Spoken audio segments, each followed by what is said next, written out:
Friends, welcome again to the latest edition of Here's What We Know, the podcast of unexpected conversations. Before we get started, once again, thank you to our partners. Without them, we can't do this. And I'm excited. I'll have people send me books and I try to read them and see if they're interesting to me. And then I'll go, okay, then let me know. Send me the book. And I had this book and I could not put it down. And Eric Jay Dolan is the best-selling and award-winning author of a lot of books, including Leviathan, Rebels at Sea, Black Flags, Blue Waters, and he lives in a rainy Massachusetts because he likes it. Eric, how are you, my friend? I'm fine. How are you? I'm good. And I'm telling you, I enjoyed this. I tried to check out some of your other books, and I thought this was interesting because your other books cover periods of time.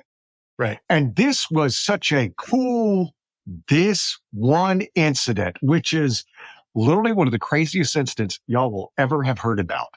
And I can't believe that you even found it. I mean, I was reading, you found this when you were searching for something else, weren't you?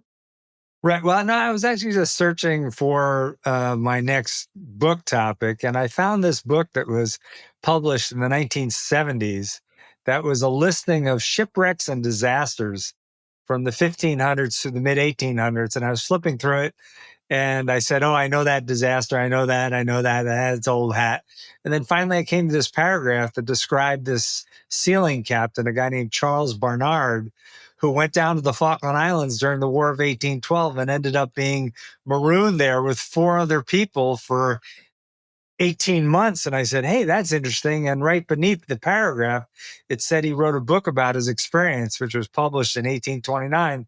So I went and read that book and I said, this is a great story. And I started digging deeper. And that's how I came to this idea. I can't believe they have not made a movie about it, but they probably will. The book is called Left for Dead.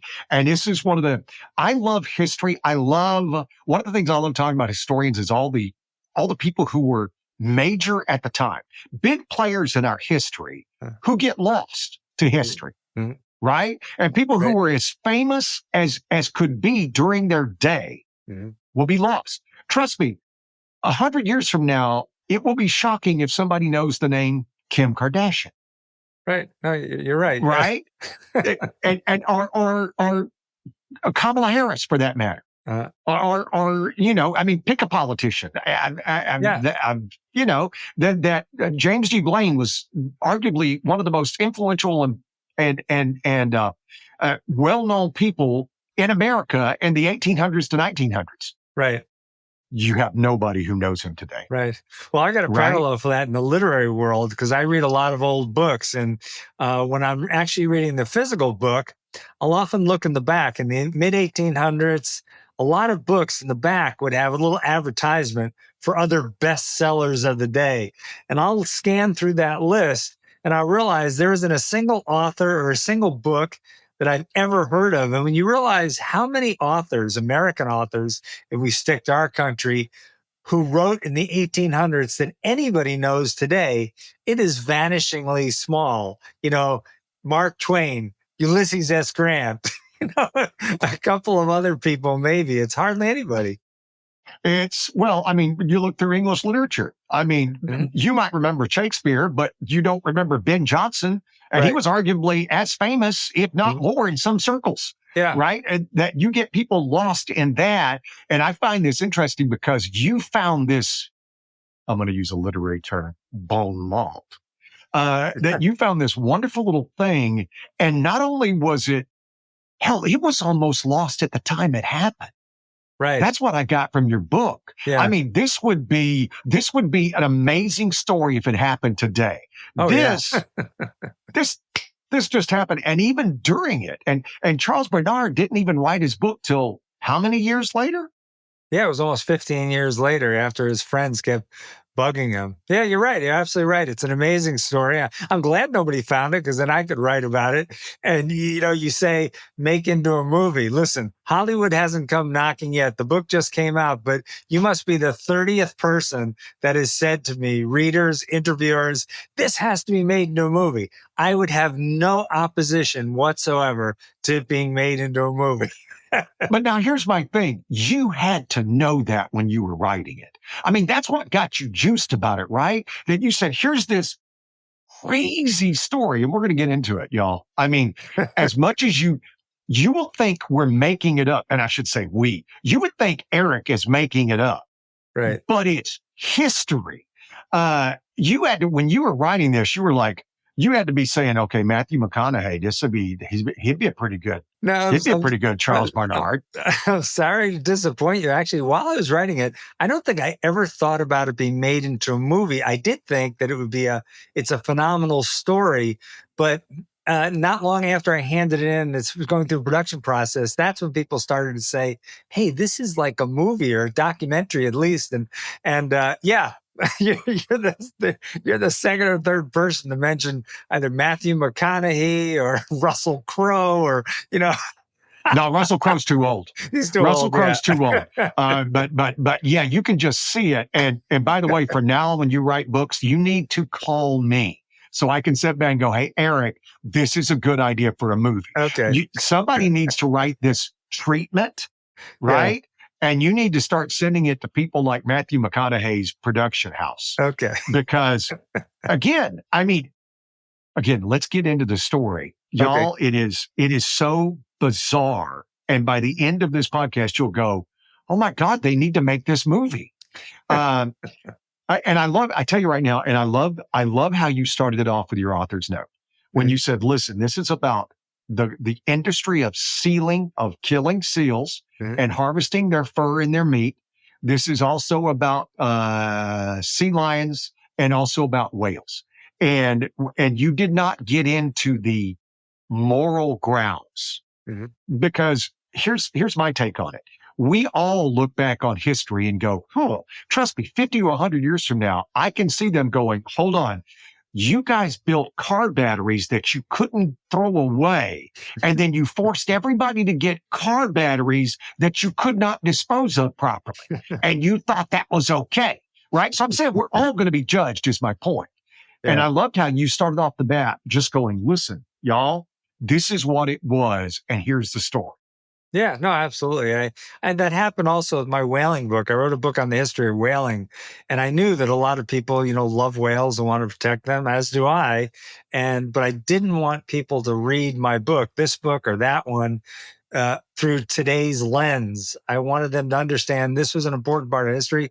When this was written, sealing and whaling and killing beavers and any number of things were not only accepted, they were supported by the culture at large. That was one of the ways in which to make money. And nobody was concerned about the environmental side of that or the rights of the animals themselves. But I felt the need to put that in the author's note because I know that some people are going to be a little squeamish because I talk about killing seals, and people have many different attitudes towards them today. So I just wanted to put it into the right context and not have people say, oh, you're killing seals. I can't read about that. Well, if you want to understand history and you want to understand this fascinating story, you're going to have to put it in context. Well, and that was the history of mankind up until that moment, literally all the way up into the 40s and 50s and 60s, right? Yeah, I'm talking about the 1940s, 50s, and 60s. Yeah. That was the basis of almost every culture in every economic system was to build and trade on what you had available. Yeah. Right. Well, absolutely. I mean, if you look at history, you have to follow the money. And if you follow the money, it's all about extractive industries, whether it be minerals or animals of some sort. And it's not as if it has stopped. I mean, just by being humans, you have an impact on the environment. And a lot of our wealth today is being built on the backs of the natural environment one way or the other. The choice that humans have to make is how much is too much? Should we be doing this? Shouldn't we be doing this? Can we do this in a better way? but we're not hold harmless today. We have a big impact on our environment, despite our concerns about the environment. So, but it was different back then. It was a little Well, more extreme. that's the story. I mean, that's the story of human, and I don't mean evolution as Right. evolving from. I'm talking about societal evolution. Right. At no point, if you go back to 1200s and say, "Hey, that's in 5, 6, 7, 8, 900 years, there's going to be 7 billion people on the planet." You'd go, "What?" And that is the success of the species, right? That we have that many people on the planet. So you're always going to have that kind of thing. But y'all, this story is so stupid epic. It really is. And the fact that it got lost to history and you found it, I'm just so glad that you taught me this. Let's set the premise. Okay. It's basically the 1811, 1812 time, right in that area. And we kind of know that there's a chance there may be a war with England. Right? It's one of those kind of deals that, maybe it could happen, maybe it will be avoided. Right. So in the Northeast, you have this import-export company who sits back and goes, let's get some more seals and whales before we get done. Right. And so they come up with, is it the Nanina? Is that how you say it? The Nanina, yeah. It's a sealing vessel. They weren't interested in whales. That's a slightly different thing. They were just out for the seals and the seal pelts to sell them in China, where they could be sold for like 35 cents to $5 a piece. And they were killing the late 1700s, early 1800s. American sealers and sealers from other countries were killing millions upon millions of these fur seals and sea lions. So yeah, it's right at the beginning of the cusp of war. Great Britain has done a bunch of things that have really pissed off the Americans. They sort of know there's going to be a war. So Congress and the president hand down an embargo, a 90-day embargo, which is intended to give everybody, all the ships at sea, enough time to get back to their ports before war breaks out. And John Murray and Son, who owned the Nanina, and Captain Barnard decide, hey, let's get out of New York Harbor before this embargo comes down, because we want to go make some more money. And so they sort of leave town right on the brink of war. And what's fascinating is they didn't have a large crew, but 3 of the crew members were captains. Right. Well, I mean, if you include Barnard. Yeah. But you're right. but besides Barnard, 3 others. Yes. Yeah. So you've got 4 captains. Right. On a small boat. Yes. And they all think they're better at it than the other guy.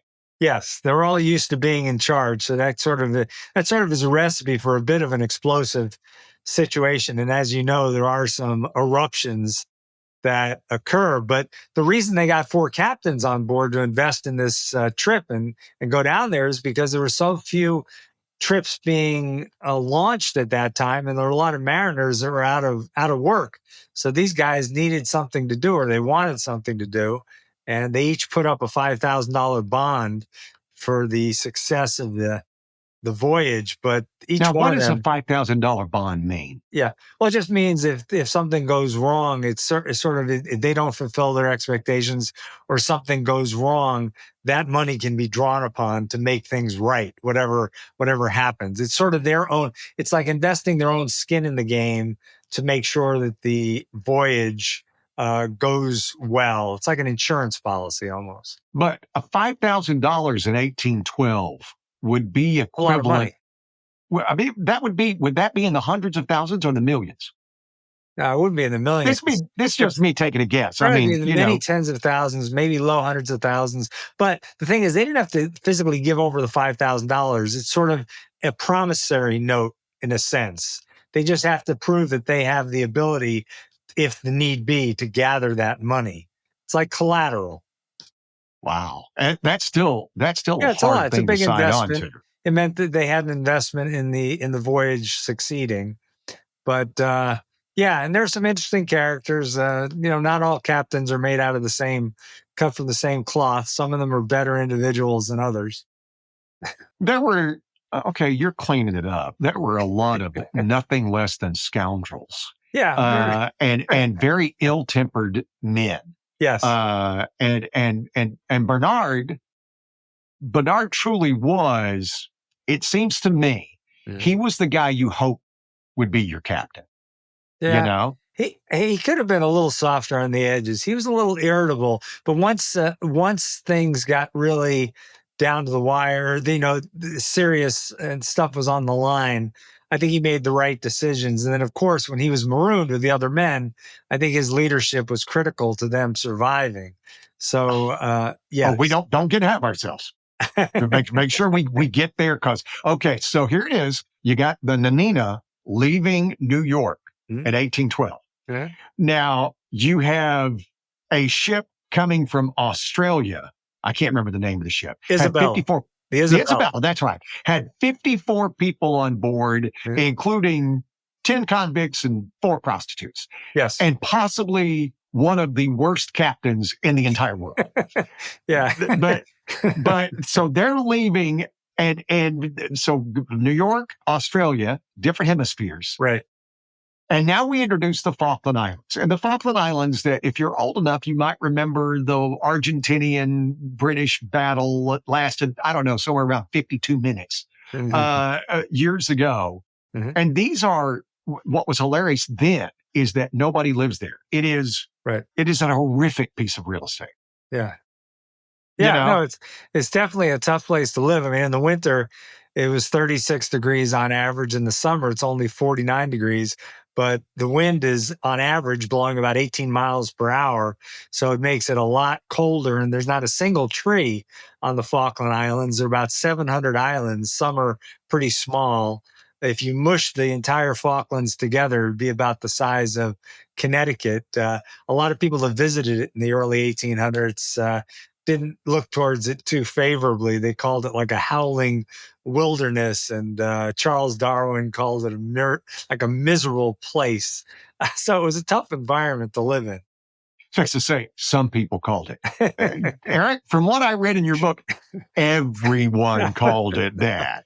No point did anybody go, hey, Falklands are pretty cool. Let's go there. Now, explain to me, why did the Isabella go anywhere near the Falkland Islands? Oh, well, the Isabella had left from Port Jackson Harbor, which is Sydney Harbor today in Australia. They had planned to go straight to London. But George Higdon, the captain, not only was he a drunkard, he also liked sleeping with one of the prostitutes, and he never seemed to be on the main deck when they were needed. They almost crashed into an island south of New Zealand. They barely made it around Cape Horn, and then they discovered that they were running out of water and to some extent food, so they couldn't make it all the way to London. They originally he thought about going to the Falkland Islands, but then he admitted that he had no knowledge of the Falklands and he didn't have a chart of the Falklands. So another captain on board said, hey, let's go to South America. Let's go to like Rio de Janeiro. We know that place. We could stop there. So they were trying to thread the needle between the Falklands and the continent of South America and make it to Rio de Janeiro. But again, Higdon was nowhere to be found. The sailing of the vessel was left to other crew members, and they ended up during some fairly bad weather getting way too close to the Falklands. And by the time they realized it, it was too late, and they crashed into Eagle Island on the Falkland Islands. Because George Higdon was the worst captain imaginable. he was pretty bad. So they crashed, and one of the females on board was, as I like to say, swole with fetus.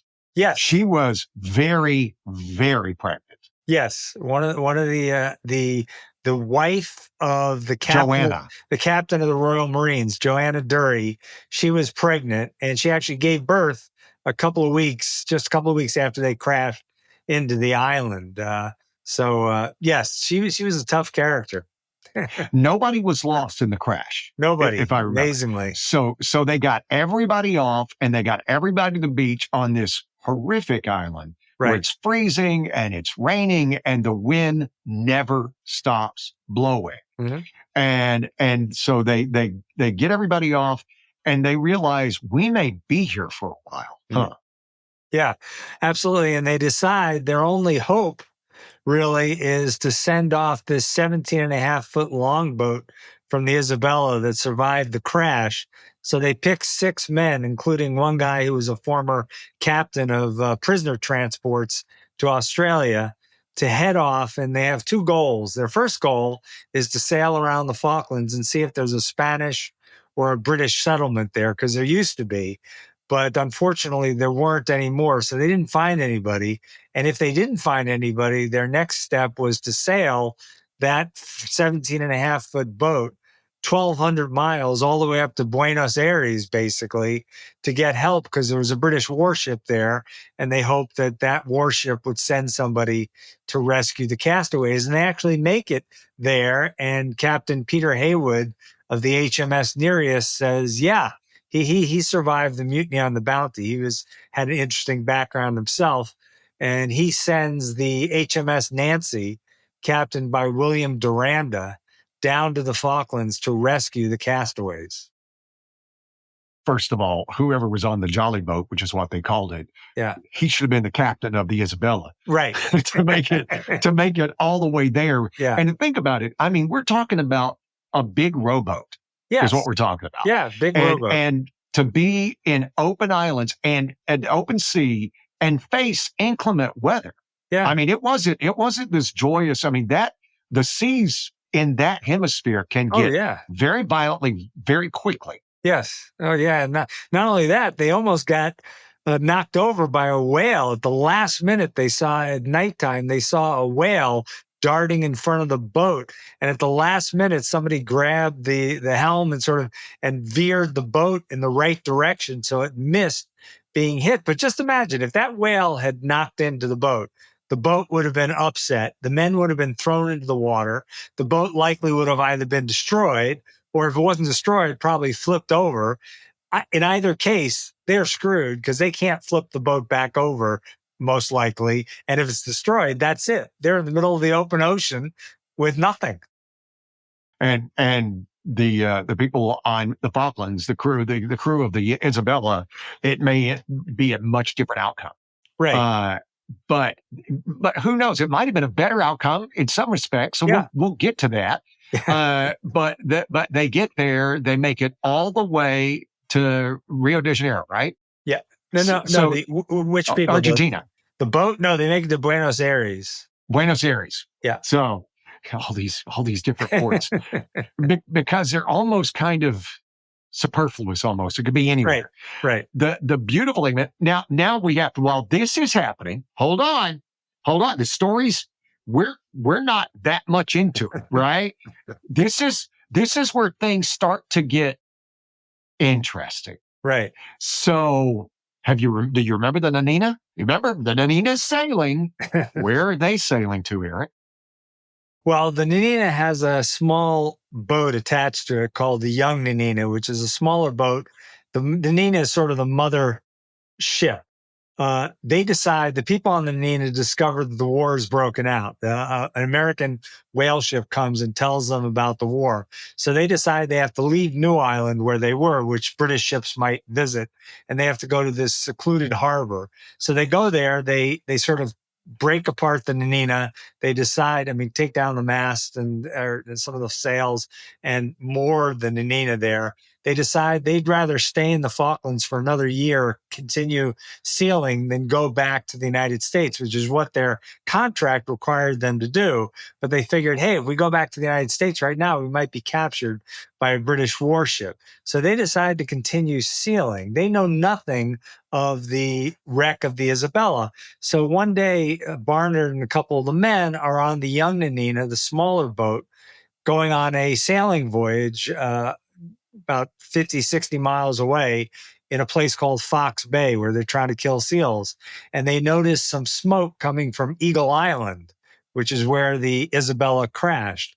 They go to investigate, and they suddenly discover the castaways, minus the 6 who went off in the 17 and a half foot longboat. So the Americans have to decide what to do at this point. So, I don't think we made it clear that the Nanina was on their way to the Falkland Islands. So they're going there to seal because there's a gazillion seals. Yeah. There's so many seals in the Falkland Islands. Yes. It's a great place for seals to live. Yes. So they're there and they come upon these. Well, at that time, was there 6 people on the boat? So, almost 50 people, Right. including women and children. Right. Yeah. And they have to decide what to do. Yeah. The Americans do the humane, magnanimous, humanitarian thing, and they offer to rescue all of the British, take them back to South America in the Nanina, where they can hopefully get passage back to London, despite the fact that there's a war between Britain and the United States. And all that Barnard requires in return is the cargo and salvage rights to the wreck, minus any personal items. And all the British agree to this deal. And then Barnard discovers that the British have no idea the war is broken out. So he decides he's got to tell them the war is broken out to see if it would change their mind and they wouldn't agree to this deal. So he tells them, and they still all agree because they know the Americans are doing them a favor, essentially, and doing the right thing. And this is a different circumstance from war. There are a couple of the British that don't want to agree with the Americans and want to take over the Americans because they could. They greatly outnumbered the Americans. There were 14 Royal Marines who were armed and under the control of Robert Dury. But anyway, so they come to this agreement that the Americans are going to save them. And then Barnard takes about 22 of the British back to the Nanina to get the Nanina ready to leave the Falklands. And he leaves some of his men on Eagle Island to help the British get all the cargo off the Isabella and get everything ready to go. So that's a setting right there. Okay, so now we're this far along in the story, all right? And now let's go back to Buenos Aires. Okay. And William Duranda is the guy who's been assigned it. Was it Lieutenant William Duranda? He was right? a lieutenant in the Navy, British Navy. He gets the command of a small ship to go and rescue these people. Because remember, they don't know the Nanina's there.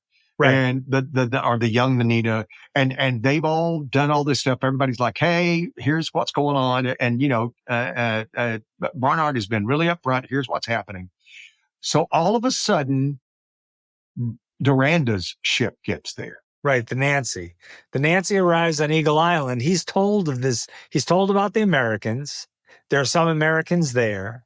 He's told about the agreement that the Americans reached with the British, whereby the Americans would save them.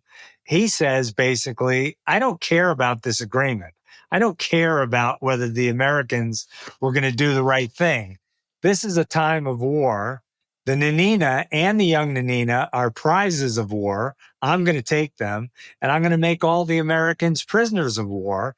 And even though the British felt that this was a horrible turn of events, given how well the Americans had treated them, none of them stood up to Duranda. And basically, Duranda placed the Americans who were on Eagle Island under arrest as prisoners of war. And then he waited for the young Nanina and the Nanina to arrive. Yeah, that guy. and really, and this is my take from reading the book, he wasn't trying to be Mr. Super patriotic British soldier guy.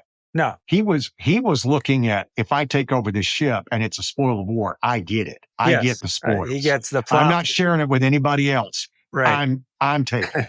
Right. Well, he would have to share some of the profits with his crew members, but he would get the lion's share of the sale of the vessels and their cargo. So yes, he saw dollar signs floating in his head. So now we're there. Okay. So you have the ship that's trying to help, the American ship that's trying to help. And Duranda comes in and goes, oh no, I'm going to take everybody prisoner and, screw you guys. And we'll help these British passengers if we can. But the most important thing is I'm taking this ship and and all this stuff. Duranda was perfectly okay helping the British castaways, but it's just how he treated the Americans, which was the sore point. And then what happened is the young Nanina came back first, not knowing the British were there. The young Nanina is taken as a prize of war. The men on board are made prisoners of war. And then the Nanina was supposed to come next. But there was some really bad weather, and it was weeks and weeks, and the Nanina didn't arrive. So Duranda thought, his prize ship had sunk in the bad weather. Well, it hadn't sunk, but something very troubling had occurred over with the Nanina. And that's another part of the story. Okay. Tell you what, I'm going to take a quick break and come back because y'all, we're not even half into it yet. This is just we're setting you up to get you to the next part, which is where the crazy happens. We're coming back with Eric Jay Dolan right after this. If you're looking for Western wear, you need to find Winchester Western Wear at 1185 South Bascom Avenue in San Jose. You're not going to find the perfect outfit at the mall or the outlets. Come to the place with over 40 years of experience and all the top name brands like Ariat, Justin, Stetson, Tony Lama, and more. When you go to the great country shows at Shoreline, SAP, Club Rodeo, or Clola Shans, you'll be looking your best, from boots to hats to everything in between, with a knowledgeable staff that'll make the entire experience a fun one. Find them online at winchesterww.com. That's winchesterww.com. Or put this in your maps, 1185 South Bascom Avenue in San Jose. Winchester Western Wear. They'll help you find a look you love. Let's talk about the inevitable. End of life. Once I leave this earth, I can't do anything for my loved ones, but I've just learned by pre-planning a funeral or cemetery in advance takes the guesswork out when death occurs suddenly and your mind is clouded with grief. Dignity Memorial can help. My friend Tina Skurla pre-plans funeral and cemetery arrangements so loved ones don't have to. They're North America's largest provider of funeral, cremation, and cemetery services. They're dedicated to getting every detail right, and they do that by listening to you. I know it's a hard subject, but I also know we all see the sense and value of what Dignity Memorial does. Use the promo code Gary to get 25% off at Willow Glen Funeral Home. Reach out to my friend Tina Skurla today. She's committed to helping families not go through the tragedy of loss alone. Click on the link, use the promo code Gary, or email her at dmppa.tinaskurla.com or call 408-398-7050. Okay, so here we are, guys. Here we are. We've got the Nancy who's there. They're rescuing the crew of the Isabella. 54 people were told, well, there's by 50 this time or less than 50, but that includes women and children. The young Nanina has been taken captive and the crew's been taken captive, and Duranda, who's the commander of the Nancy, he's doing the right thing. Again, you're being a lot more charitable than I am. He's there to take the spoils. He wants the money. Right. This is what he's after.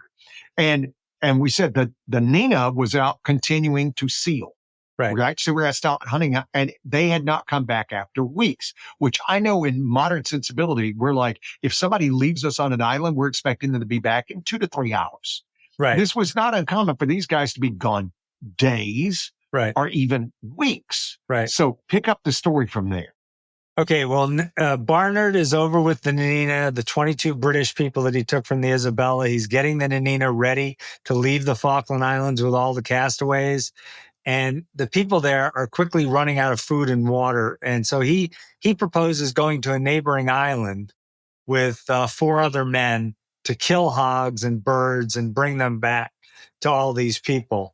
Well, the British storm forward and they say, no, we need to leave right now. We've got to go to Eagle Island. He says, no, let me just go on this hunting trip.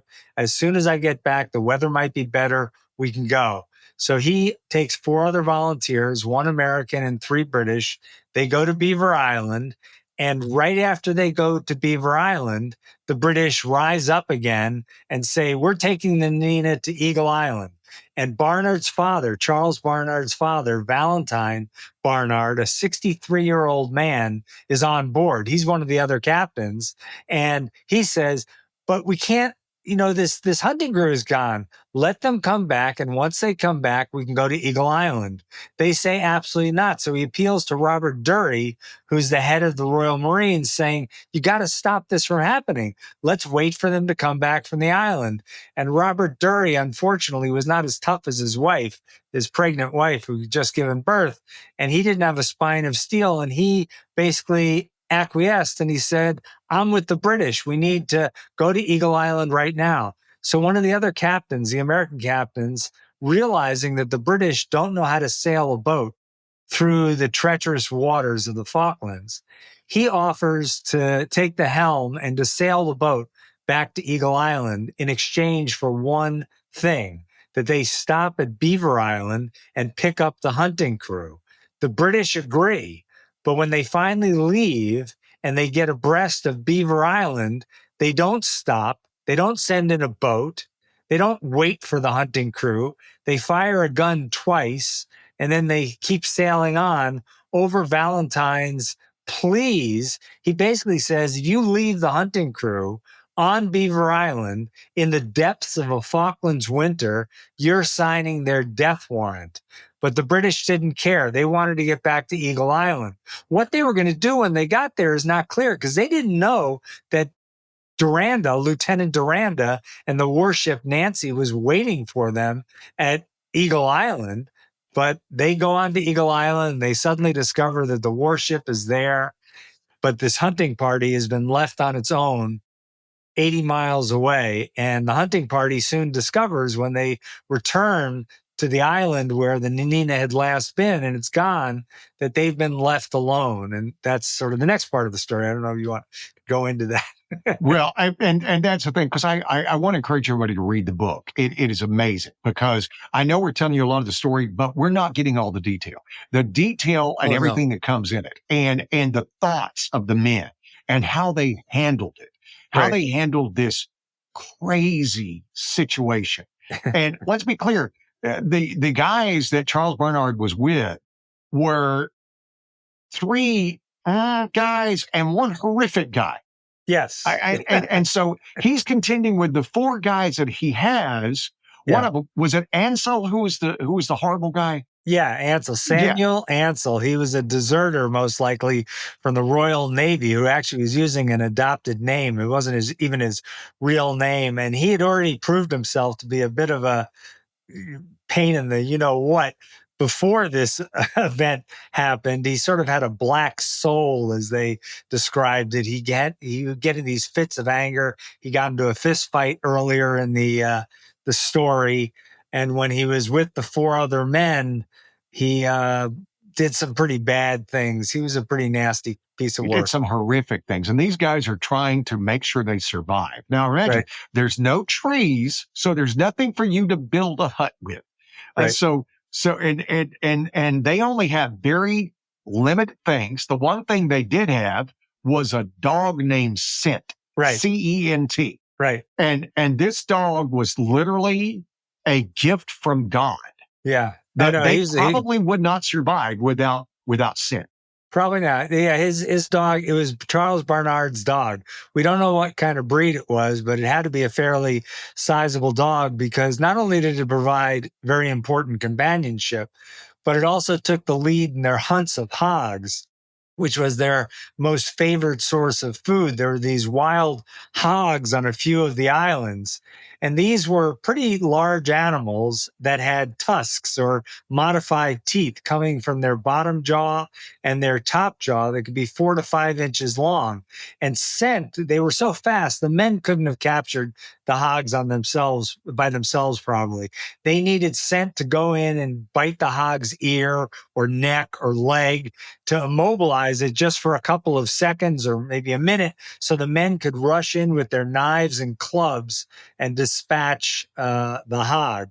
So Scent did yeoman-like duty, and actually he got injured quite a few times. Once his groin was gored, and another time he had one of his eyes popped out by a tusk. Yet despite this horrific treatment at the hands of these animals, Scent continued to sally forth into the battle time and time again. Yeah, it took, there were a couple of times where Scent, after his injuries and stuff, would have to take a couple of days where I'm not doing anything, guys. Yes. And the men were very understanding of that. Ansel was horrific. He would bully the other men. I believe it was, who was it? Albrook and Green and Louder. Yes. Yeah. And he would bully them, and they ended up leaving Charles Barnard by himself. Right. Okay. So you're down to 5 guys, right? Or 4 or 5 guys. And then the 4 leave Barnard. Yeah. They left Barnard intentionally. They not only took most of his belongings, the few belongings he had, they also took Scent, his dog, which hurt him the most. And they were gone for a couple of months, but when they finally came back, uh, Charles Barnard, a religious man, a Quaker, turned the other cheek and welcomed them back because he was lonely and he wanted his dog back. And then he learned why they had done this. It's sort of interesting, the reasons. They could read the book to find out. But they still had a difficult time. And at one point, everybody else ganged up on Ansel, this really horrible guy, and marooned him on another island for bad behavior. And there was a back and forth relating to that. So it was really an interesting psychological drama. Well, and the other thing when they came back and found Bernard, and they, I think, kind of expected him to be dead. Yeah. They found out he was thriving. Yeah. He was the original Robinson Crusoe. I mean, he was that guy. He was a guy who had some real skills. He had been to the Falklands before, but the main thing that he discovered that was really important is that there are these stands of grass, tussock grass, a grass that could grow for 200 years, got very tall, but it developed a very thick layer of high organic content peat beneath it. And he discovered that burned almost as brightly, as nice as coal. So he started using that as a heating source and a cooking fuel, essentially. And that made their stay much better than it had been before he discovered that. Well, and he built a shack out of using the mud and the stuff that around him. So he had built himself a place to live. Yep. He had learned how to hunt everything, including throwing rocks at birds. Imagine that being one of the ways you're collecting food. Right. I'm going to throw a rock and hopefully it hits a bird. Try that sometime. See how that works. And he figured out it was so amazing to see the ingenuity of the human spirit. Mm-hmm. I mean, I think there's times we don't ever give ourselves enough credit that the people, the reason you and I are here right now, having this conversation over a computer where I'm in California and you're in Massachusetts, because our forefathers were those kind of people. Mm-hmm. Somebody in our lineage had to do something similar. Yeah. Where they had to create a life out of nothing to get us to the next generation. Right. It's crazy. No, I have a lot of respect for these men for surviving and what they had to put up with. But keep in mind, the early 1800s, just getting in a boat of any kind of vessel, going out into the open ocean, sailing for months and months across, vast distances was a very dangerous proposition. And then you throw the war into the equation, and then you add the fact that you've been intentionally marooned on a set of islands that are far away from any civilization. You have no idea how long you're going to be left there, and you have very little in the way of tools or other things to sustain you. That it's a horrific situation. So it is a testament to their will to survive and their skill at surviving that they did for roughly 18 months. 18 That's months. A long time. A year and a half? A year and a half? A year and a half. It's not a year and a half like us, if we had a TV set or we had something else on the island. It was just them and not much. They spent a lot of time sort of just thinking and, passing the time talking and getting food. They spent a lot of time having to get food and probably worrying about what the end game is going to be. They thought they might be there for years and years and years. How could you not go there? How could you not let your head go into that space, which makes the actions of Ansel even weirder, right? Yeah. Because, these guys, they were depending on each other. They needed everybody. Well, I'm not sure Barnard needed anybody other than companionship, but they needed everybody. And for this guy, he was horrific. He was horrific. And when you say they go and left him, it was the lesson to find out what it's like if he wasn't there. And by all accounts, it changed him. Yeah, it did. And it was better. Well, think about your life today. Everybody in their life meets a bully. Somewhere along the line, meets a person that is really miserable. It seems to always make the wrong or the worst decisions. Well, Ansel just happened to be one of those people. But it's weird by the fact that rarely does the ability to depend on you. Right. Right. Yeah. When you add in I'm depending on you to help keep me alive. I think whatever anger issues most of us have tend to dissipate after that. Right. And Right. the fact that, we talk a lot about mental health and stuff about that these days. And that's great. That's awesome. But it was crazy. I mean, and again, this was a guy who made bad decisions all his life. Convict, Right. had problem with drink and Right. the whole deal. It's people who lived life on the seas. It was a rarity where that was your first choice. It Yeah. was like prostitution. You ended up there. It wasn't where you tried to go. It's where you ended up. Yeah, but also life back then was not nearly as comfortable it is for most people. Even people in difficult situations today probably had a little easier lives than some of the people in the early 1800s who were incredibly poor, living on the land, didn't have great prospects there, manual labor perhaps. Going to sea was a well-worn path to have a career, albeit a dangerous one, albeit one that didn't have a steady paycheck, but still, it wasn't difficult to get men, and it was mainly men back then, to go to sea and to battle whales, to go on sealing voyages, to go on adventures, exploration, cruises of exploration, despite the fact that a lot of them never returned. Yeah. That's a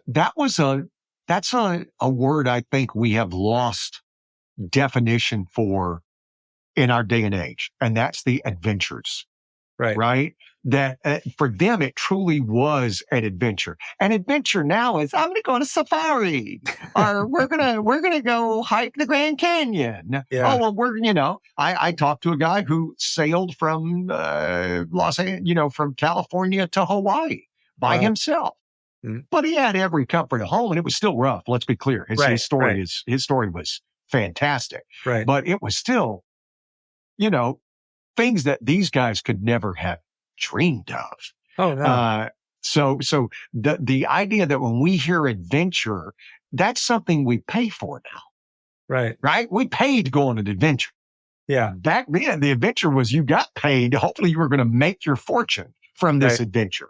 Right. Yeah. Yeah. It's a very different. I'm happy to be living now. Being a writer is a lot easier than, having to go to open ocean, make my living back then. And just think about it. I mean, just lifespans. Back then, you made it into your upper 40s. You were old. You had lived a long life, and so it was a tough time. And we were a maritime nation back then. In some ways, we still are. People don't realize that 90% of all the things you have in your house, some way or another, made it to you over the open ocean in a cargo ship or something like that. So, but back then, most people lived closer to the ocean. The middle of the country wasn't as developed in the late 1700s, early 1800s. And so many people's lives depended on the maritime environment. So, And let's be clear, a life at sea, even today, is still very dangerous. Oh, yeah. Fishing is one of the most dangerous professions there is today. And we still lose cargo ships. Yes, absolutely. They still sink. Yeah, absolutely. Which you would think we would be in the realm of the truly unsinkable Titanic. We're not. Yeah, no, it still is dangerous. And I would, I'm not a sailor, even though I live in Marblehead, I live right next to the ocean. Worst Massachusetts person ever. No, not a sailor, but I love the ocean. But the thought of getting into a vessel, going out beyond land for months at a time, even in a nicely equipped modern ship, causes my heart to skip a beat. It would be a real adventure. It'd be a little nerve-wracking. I think even for a trained sailor, it would be. Missing lunch scares me. Okay, I'm not going to, because I truly want to encourage you to read this book. And when you do, you'll totally understand how movie ready this thing is. Because I'm not going to tell you, the villain of the piece to me is William Duranta. I think he was a low-lying rapscallion. Okay. just to use more of the phrase of the terminology, maybe. I don't know. By then, rapscallion was probably dated even. But what happens to him? Is there a little justice there? Maybe. Yeah. I think you should check this out. Not the kind of justice you really wanted, but still. Right. And the fact that they get rescued. Yes. Charles Barnard and Ansel and Albrook and Green and Lauder get rescued, as improbable as it seems. Mm-hmm. And they make it back to the United States. It took a long time for Barnard to make it back. It was amazing. Oh yeah, years. Yeah, that's the other thing about this era. It took a long time to sail from distant parts of the world back home to begin with, but they were saved by 2 British whale ships. And back then, just because you saved some people didn't mean you're going to cut short your own profit-making venture. The men who were saved, including Barnard, had to go around Cape Horn into the Pacific and go on a sailing voyage and try to make it home in whatever way it could during a time of war. So he ended up having stopovers in Lima, Peru, Canton, China, Hawaii. And it took years before he finally made it back home, and nobody knew what had happened to him. Word hadn't filtered back to his family yet. So it's just amazing.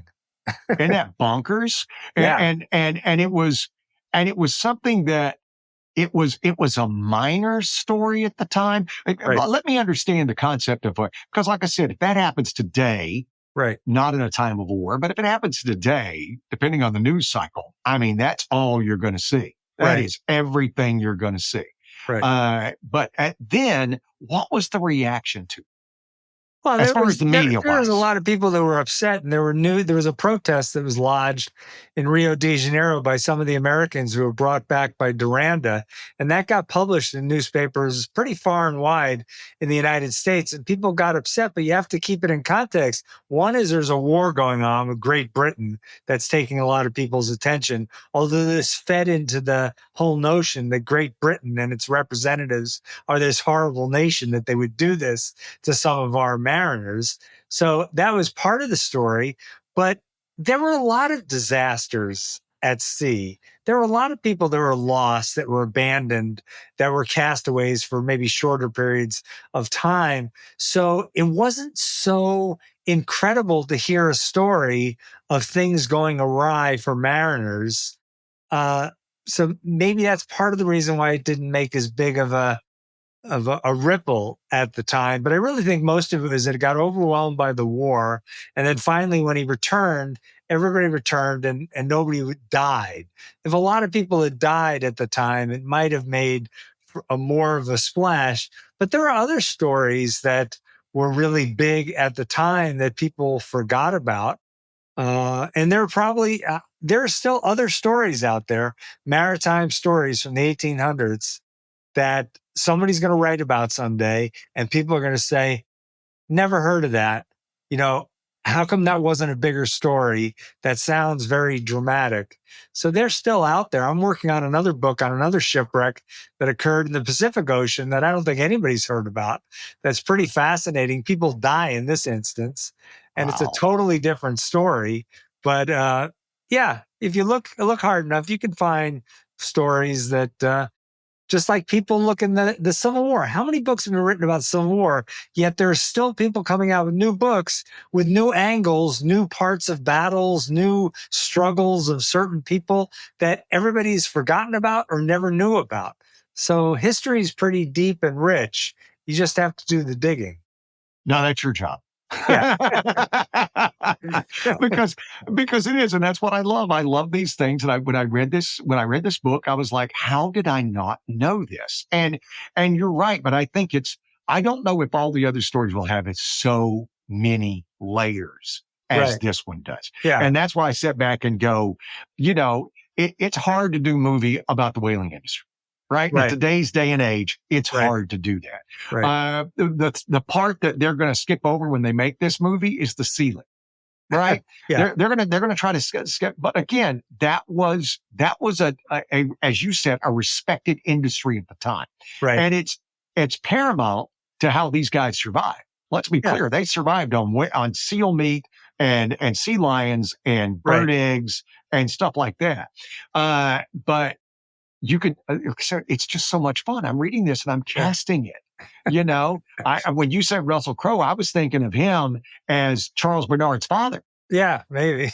Because he's in that age. He would be 62, right? He'd be that age. Yeah. And he would be a force of nature, because this is a guy who was still able to captain a boat at 62, which I think is equivalent to 88 today. Oh, yeah. Right? He was very old. The guy had two hernias. Yeah. So this was a very vibrant man. So when you think Russell Crowe, you think that. Yeah. But you can, like Duranda, you want the shiftiest actor we can find, right? and Ansel, you can already start. Okay, who plays crazy? Well, yeah, right. Yeah, and, the fact about sealing, whether it's repulsive to some people.